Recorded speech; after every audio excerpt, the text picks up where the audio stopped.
Permanent tissue, ठीक है। देखिए अब इसमें क्या होता है, दो टाइप की होती है कॉम्प्लेक्स। कौन कौन सी बताई थी मैंने, जाइलम एंड फ्लोएम। डिवाइडेड थी कितने पार्ट्स में, 2 पार्ट्स में।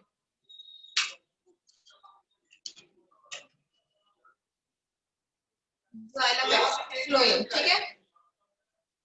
ये H है और ये L, ठीक। अब हम एक एक के बारे में स्टडी करेंगे, जाइलम क्या होता है और कहाँ कहाँ पे होता है, क्या वर्क करता है, ठीक है। और फिर फ्लोएम क्या होता है, कहाँ कहाँ पे और क्या क्या वर्क करता है, ठीक है। दोनों क्या होते हैं, प्लांट में होते हैं, ठीक है। अब देखिए जाइलम क्या होता है, रूट से होता है मेनली। ये मेन कंपोनेंट किसका है, रूट का, ठीक है। और फ्लोएम मेन कंपोनेंट किसका है, शूट का, ठीक है। ये क्या लिखे मैंने, दोनों क्या है, main component,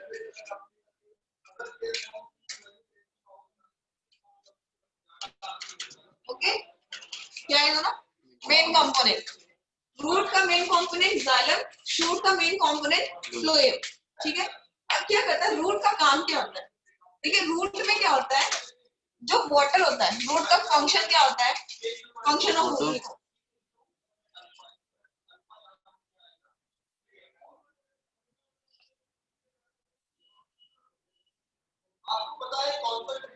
absorption of water and minerals,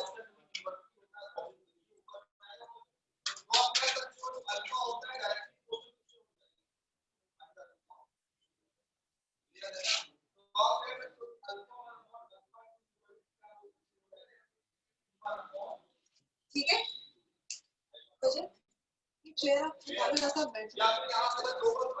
absorption of water and minerals कहाँ पे होती है, देखो रूट क्या है, ये प्लांट है, ठीक है। प्लांट में नीचे की तरफ रूट्स होती है, यहाँ पे मान लीजिए सॉइल है, ये इधर उधर।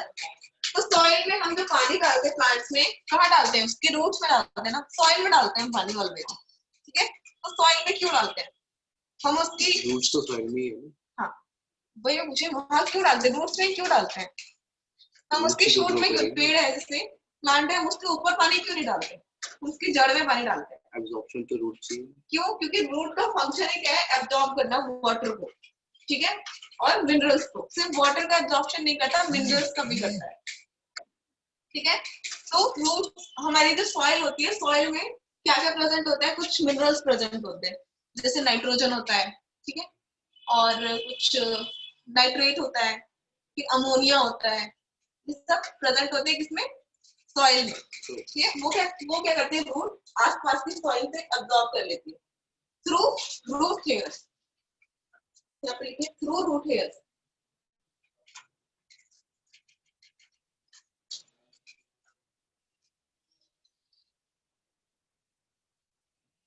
ओके, एब्जॉर्ब करने का काम कौन करता है, रूट हेयर्स। देखो जब हम किसी रूट को उखाड़ते हैं तो आपने देखा होगा उसके रूट में छोटे छोटे हेयर्स से निकले हुए होते हैं, है ना, वो क्या होते हैं, उसके रूट के हेयर्स होते हैं, उनको बोलते हैं रूट हेयर। वही क्या काम करते हैं, एब्जॉर्प्शन का काम करते हैं, ठीक है। अब जो जाइलम होता है कहाँ पे प्रेजेंट होता है, रूट में, ठीक है। और वो क्या काम करता है, एब्जॉर्ब करके ट्रांसफर करता है, जो वाटर एंड मिनरल्स उसने एब्जॉर्ब किए अपने अंदर, उनको क्या करता है, वो ट्रांसपोर्ट करने का काम करता है, कहाँ, प्लांट की बॉडी में, ऊपर की तरफ। तो जाइलम कहाँ की तरफ चलता है, अपवर्ड, ठीक है, ऐसे। जैसे मान लीजिए नीचे जाइलम है, ठीक है, जाइलम ऊपर की तरफ ट्रांसपोर्ट करता है क्या, वाटर एंड मिनरल्स प्लांट की बॉडी में, ये प्लांट, ठीक है। ये छोटा सा एक डायग्राम की तरह बना लो अपनी कॉपी में, इजी रहेगा आपको याद करने में, ठीक है। आप लिख रही हो प्राची? Yes ma'am. दिख रहा है आपको अच्छे से? यस मैम दिख रहा है। ओके,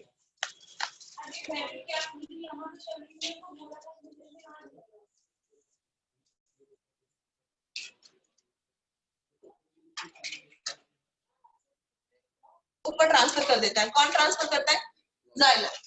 जब वो ट्रांसफर हो जाता है कहाँ पे, स्टेम में, जब वो स्टेम तक पहुंच जाता है, ठीक है, फिर वहां पे क्या होता है, स्टेम से पहुंचाने का काम, आगे स्टेम तक पहुंच गया पानी, जैसे ये देखिए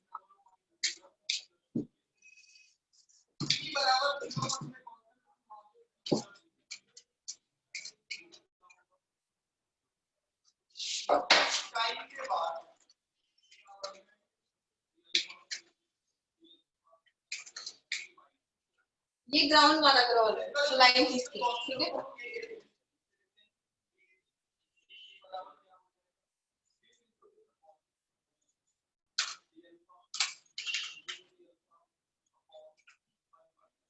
ठीक है, ये प्लांट एब्जॉर्प्शन यहाँ पे हो गया, यहाँ पे कंप्लीट क्या हुआ,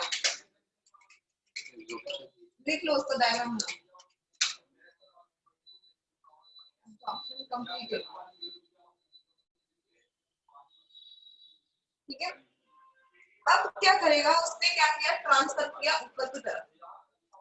ठीक है, वाटर एंड मिनरल्स को उसने ट्रांसफर किया ऊपर। ठीक है, यहाँ पे पहुंच गया स्टेम में। अब यहाँ से यहाँ तक प्लांट के सारे पार्ट्स तक, पूरे प्लांट में पहुंचाने का काम कौन करता है, फ्लोएम। ठीक है, तो यहाँ पे कौन वर्क करेगा,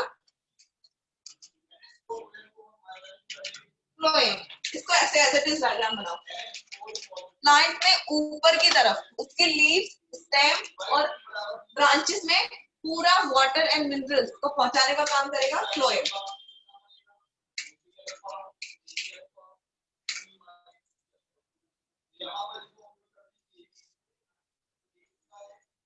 ठीक है, समझ में आया है आपको?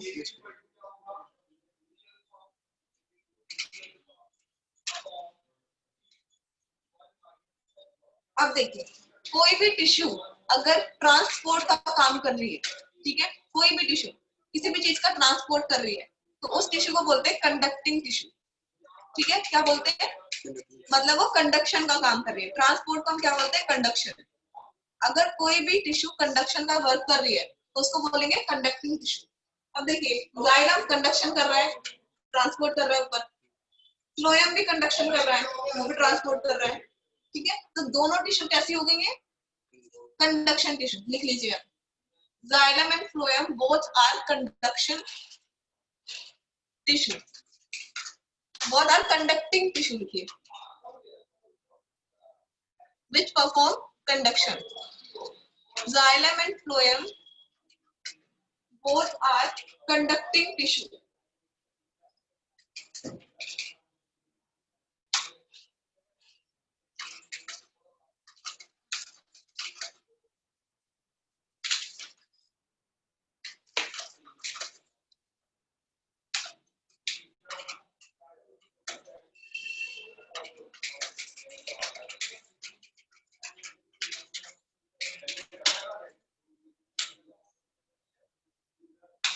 ठीक है, लिख लिया, which perform conduction लिख लिया। ओके, पूरा परमानेंट कॉम्प्लेक्स परमानेंट टिश्यू खत्म हो गया, सिर्फ इतना ही है। ठीक है, अब जल्दी अपनी एनसीईआरटी खोलो, कॉम्प्लेक्स परमानेंट टिश्यू जल्दी से रीड करो। प्राची एनसीईआरटी खोलो, जल्दी इसको रीड करो। प्लांट्स पे बहुत सारे तरह के होते हैं, जैसे कुछ जिम्नोस्पर्म्स होते हैं, ठीक है, कुछ एंजियोस्पर्म्स होते हैं। तो जो सबसे ज्यादा एडवांस होते हैं ना, सबसे ज्यादा एडवांस प्लांट्स में माना गया है वो एंजियोस्पर्म्स को माना गया है। एंजियोस्पर्म्स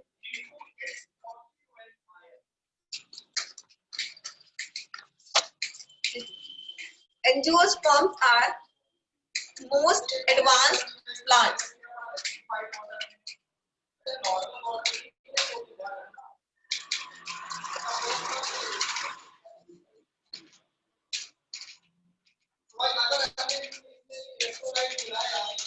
ठीक है, देखिए इसमें क्या होता है, बिकॉज ऑफ, देखिए because of presence of vessels, because of presence of vessels। ठीक है, वो बेटा कर, देखिए क्या होता है इसमें, सिर्फ एंजियोस्पर्म्स ऐसे होते हैं जिनमें वेसल्स होती है। वेसल्स क्या है, एक पार्ट है प्लांट का, ठीक है, जिसकी वजह से उसको मोस्ट एडवांस प्लांट माना गया। ठीक है, तो बहुत सारी वेसल्स के जो बंडल होते हैं उसको बोलते हैं वेस्कुलर बंडल। ठीक है, तो आपका ये है ना, ये लिखा हुआ है कोई, ये तो इसमें लिख लीजिए वेस्कुलर बंडल, इसका मतलब होता है वेसल्स का बंडल, बंडल ऑफ वेसल्स, ठीक है।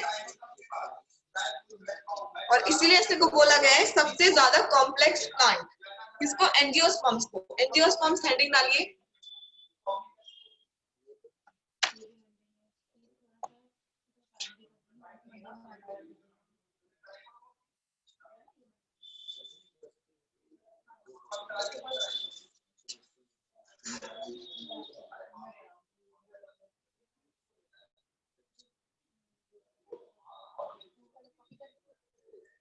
ठीक है, एंजियोस्पर्म्स के आगे लाइन लिख लीजिए, एंजियोस्पर्म्स आर फ्लावरिंग प्लांट्स।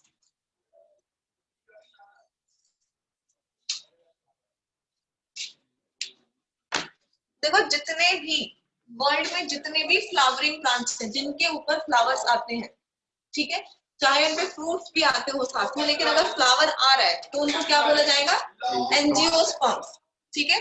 और एंजियोस्पर्म्स सबसे ज्यादा एडवांस होते हैं, क्यों होते हैं, क्योंकि इनमें वेसल्स प्रेजेंट होते हैं, ठीक है। और वेसल्स के बंडल को क्या बोलते हैं, वेस्कुलर बंडल, ठीक है। कंफर्म हुआ, यहाँ तक श्योर है? ओके, हमने प्लांट सेल का क्या खत्म कर लिया, कॉम्प्लेक्स भी खत्म कर लिया, ठीक है। अब हम आते हैं एनिमल टिश्यू। अभी हमने क्या पढ़ी थी, प्लांट टिश्यू खत्म करी। प्लांट टिश्यू में कौन कौन सी थी, सिंपल एंड कॉम्प्लेक्स। सिंपल है ना, मेरिस्टेमेटिक एंड परमानेंट। मेरिस्टेमेटिक हमने एक खत्म कर लिया, फिर आया परमानेंट। परमानेंट के दो पार्ट, सिंपल एंड कॉम्प्लेक्स, ठीक है। सिंपल में कितने पड़े, तीन पार्ट, पैरेन्काइम, कोलेन्काइम, स्क्लेरेन्काइम, ठीक है। और कॉम्प्लेक्स के दो पार्ट, जाइलम एंड फ्लोएम, दोनों कंप्लीट हो गए, ठीक है। अब आते हैं एनिमल टिश्यू पे।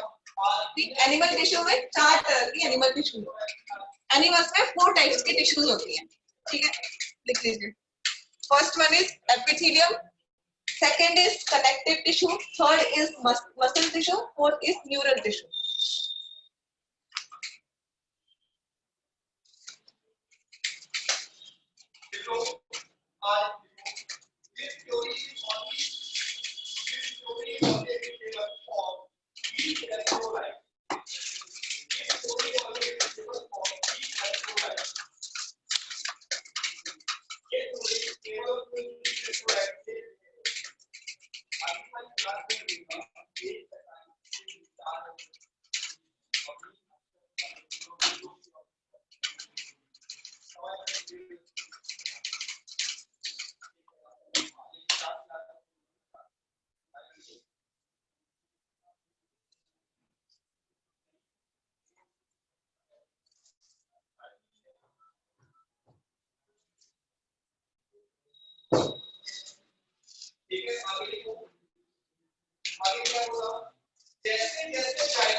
अब देखिए समझिए, एपिथेलियम टिश्यू कहाँ पे होती है, स्किन में। कहाँ पे होती है, स्किन, मोस्टली स्किन में होती है, ठीक है। अभी हम epithelium are also divided into 4 parts. Epithelium के भी कितने पार्ट्स हैं, 4 पार्ट्स, ठीक है। उसके बाद है कनेक्टिव टिश्यू, ये ज्यादातर होती है ब्लड में। कहाँ पे, ब्लड में। मसल टिश्यू, मसल टिश्यू होती है मसल्स, मसल्स कहाँ पे होती है, हैंड्स में, थाइज में, ठीक है। फोर्थ होती है न्यूरल टिश्यू, न्यूरल टिश्यू कहाँ पे होती है, न्यूरॉन्स में, ठीक है। न्यूरॉन्स पता है क्या होता है, नहीं पता, देखिए लॉन्गेस्ट सेल, लॉन्गेस्ट सेल,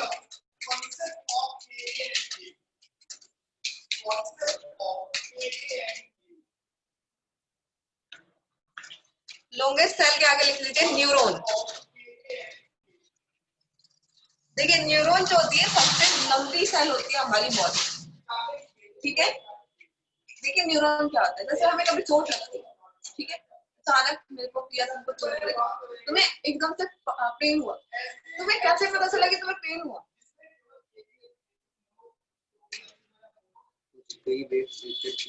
कैसे पता चला कि तुम्हें पेन हुआ, तुम्हें कैसे पता चला कि मैंने तुमसे क्या बोला, तुम्हें कैसे सुनाई कैसे दिया, मतलब तुम्हें सुनाई दे दिया, तुम्हें ये कैसे समझ में आया कि मैंने ये बोला, तुम्हें भूख लगती है, तुम्हें कैसे फील होता है, कैसे पता चलता है कि तुम्हें भूख लग रही है?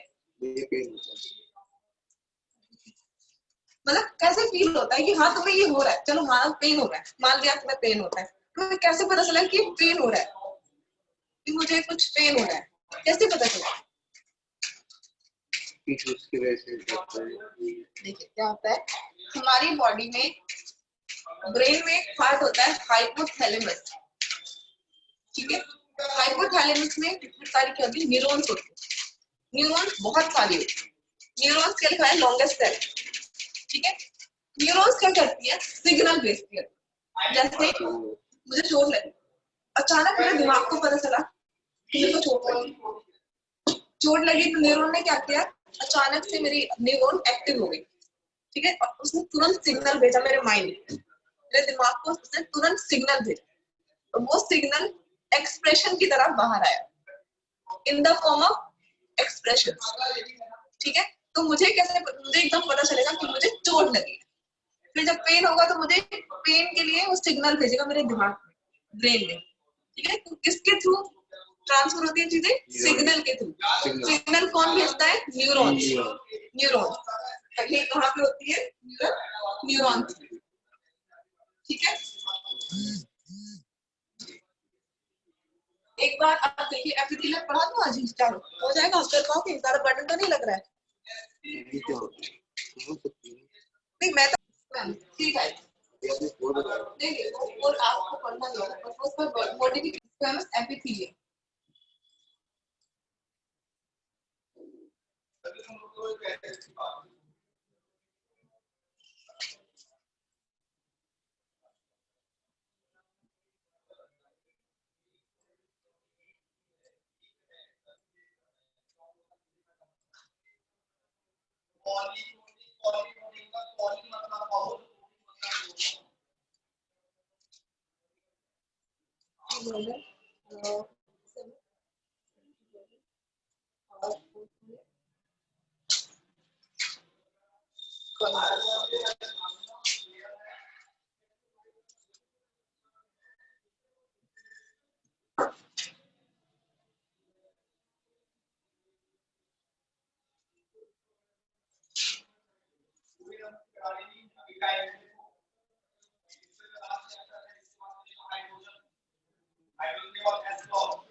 ठीक है, तीन टाइप की होती है, first one is squamous, second one is cuboidal and third one is columnar, ठीक है। अब इनके स्ट्रक्चर समझिए, देखिए स्क्वैमस में क्या होता है, ये इररेगुलर शेप होती है, क्या लिख लीजिए, इररेगुलर शेप,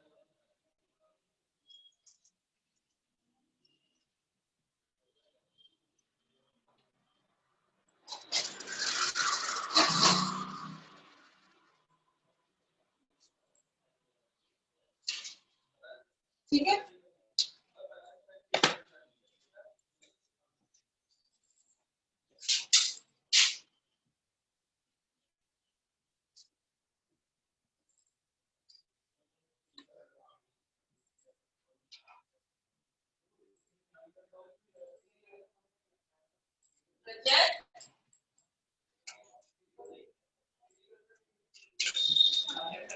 देखिए स्क्वैमस की शेप होती है इररेगुलर एंड क्यूबॉइडल की शेप होती है cube like shape,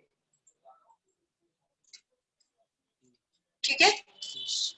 and columnar की शेप होती है कॉलम की तरह, ठीक है। कॉलम कैसे दिखते हैं, चेक टाइप ऐसे, ऐसे कॉलम्स होते हैं ना, मैं इस तरह से कॉलम, इलोंगेटेड, इलोंगेटेड मतलब लंबे लंबे, ठीक है।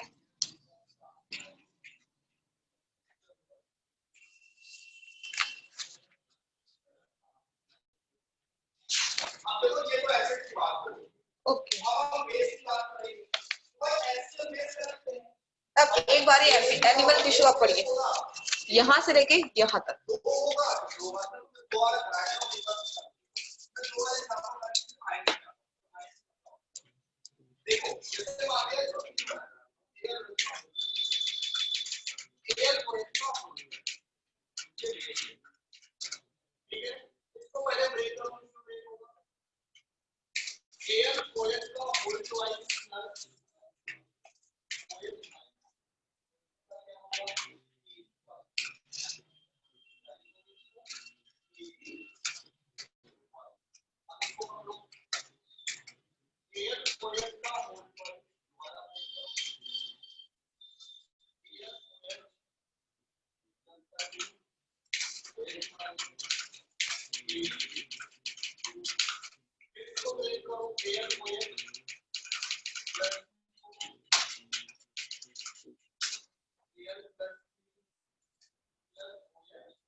हुआ कंप्लीट? ठीक है, बाकी का हम नेक्स्ट क्लास में करेंगे, ठीक है? क्योंकि एक बार अगर एप्टिट्यूड हम स्टार्ट कर